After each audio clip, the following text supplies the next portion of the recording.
I guess I'm going to freeball it. I'm going to sort of take what Hannah said out there in the comments. I'm sort of like, where do you think this is all you think it's going to, the whole electric question, the whole technology question, we're pandemic, COVID, we're all in our houses and people are now Zoom minions and all these other crazy stuff that people are doing.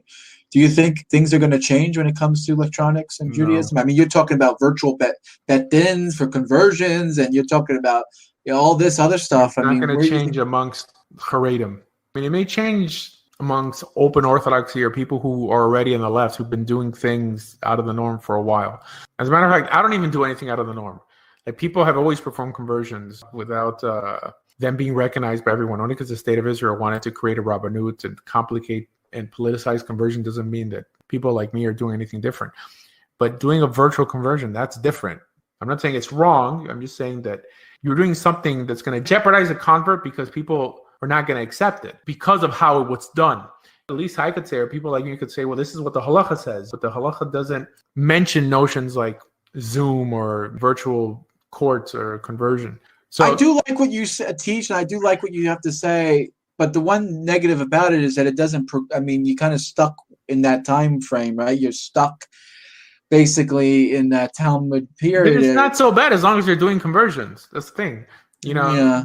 But the problem is they don't want to do conversions. That's the problem. It's not whether they're virtual or not. Trust me, if they're not doing conversions in person, like, what's going to force them to do more conversions virtually? But I think Judaism has always been progressive. I mean, I don't think not orthodoxy. As a matter of fact, like, we've gone backwards. 50 years ago, people didn't walk around with black hats and long beards. This is something new. The only people who looked like this were the Rebbes. But even the Gebaim of the Rebbes, a lot of them were clean shaven. In the 60s in yeshivas, no yeshiva bacher had a beard. No yeshiva bacher wore a black hat. Now the brachim look like the Rosh Hashiva. We've gone backwards. Nowadays, to be backwards, to be more primitive, means to be more religious, unfortunately. I don't see changing as such a huge requirement as long as they start just keeping the laws in the books. Let's focus on that, and then being more modern we could worry about later. Very good, because that's my last statement. It seems like that's where Karaites come from, and that's where the Sanhedrin, the Pharisees and the Sadducees and all these other groups. It's almost like, these people are changing things, and they're, it's like, I want to stay the way it always was. It's like Republicans that say, I don't want, my country to be different. It's the culture. It's sort of like that's how I feel like. There's a famous statement by the Chassam Sofer, Hadash Aser min Torah, that anything new is forbidden from the Torah. Oh, I like that. Okay. I don't know if I like that, but it's actually a statement. It's in the Torah, but it's talking about something else. Hadash is something new. Anyways, well, I want to say thank you, Rav, for spending the evening with us. I got a more of a housekeeping question for you, Rabbi. Right. We were just about to wrap up, and then Rachel just went one more. Yeah. Well, I'm wondering, like, are you ever at any point going to ordain rabbis? Like the other day, you called Johanan. I asked him if he was a rabbi. He said no. Then last week, you called him a rabbi. So are you doing? No. So Rab in Hebrew just means Mister. Like, it doesn't mean It's a term of endearment. It's like a plate. It would be good if you anointed him. Would you do that? Put the oils on a rabbi. So are you ever going to do something like that? Yes. Not just am I going to? I have, just not publicly. I haven't. But yeah, no, it's definitely something that I'm interested in doing, for sure. Oh, that's awesome! Conversions, and then what's the? Yeah, but I'm not going to ordain women. I was just saying, you're probably not going to do women, though. Yeah, right? I'm not going to ordain women. Talk on it. I'm pretty old-fashioned. Where am I going to find my place in the world? Next conversion, July 5th. Next lifetime. First Sunday of July 5th. Well, you can teach 4th. Without having the title. It doesn't really matter. In Israel, I went through that in Christianity. I mean, I was dismissed as a minister, so it doesn't make any difference to me. There is something in Israel, to say. Most people who learn, even people who learn all day, most of them don't have the title rabbi. This is just something people get in America. Over there, the average kollel guy there knows 10 times more than the average rabbi here. Here, because people care about titles. Yeah, it's an American thing. There's a famous, she passed away already, Nechama Leibowitz. She wrote many commentaries to the Torah. She's a Torah giant, and they just know her as Nechama Leibowitz. There's another lady who's alive nowadays. Her name is Shira Smiles, who's also on that level, and people just know her.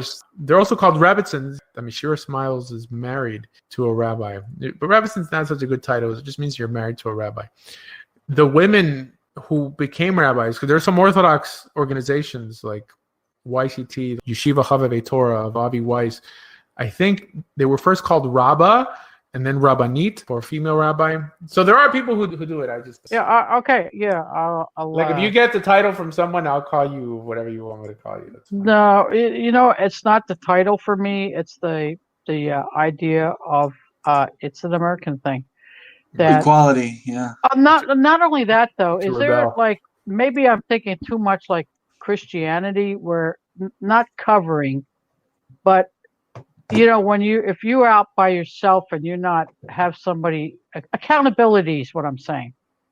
I think it'd be pretty cool. I think there should be accountability. My gosh, when you're out there by yourself, yeah, and you don't have anybody to say, well, I'm accountable, and we bounce off ideas with each other with this person. This is the person I go to in order to find out if I'm straying or not.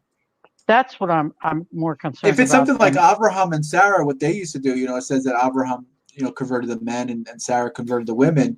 So if you want to have a female rabbi and she's the head rabbi for the women, and then the men have your wife, and then your wife can come. Yeah, there you go. I mean, not your wife. Go anoint your wife, and then go to Florida, and your wife can anoint me. There's a smicha, so there's no oil involved. Oh, what?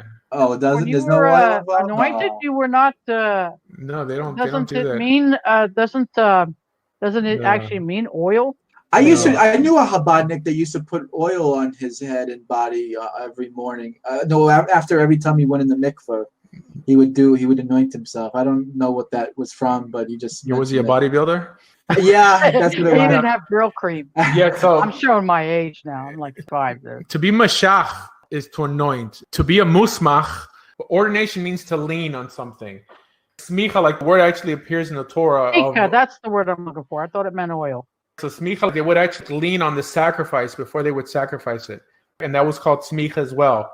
But Mashiach and Mashach, that comes from to anoint with oil. That's the word. That's where I'm confusing it. Mashiach, anointing, and lean on. So that's like laying on of hands or what? Yeah, sort of. I mean, it's not such a Jewish concept in terms of prayer. Well, if you ever change your mind, I'm interested. I'm more interested in the concept of accountability more than anything else. All right, good night, Rabbi. Thank you. Be well.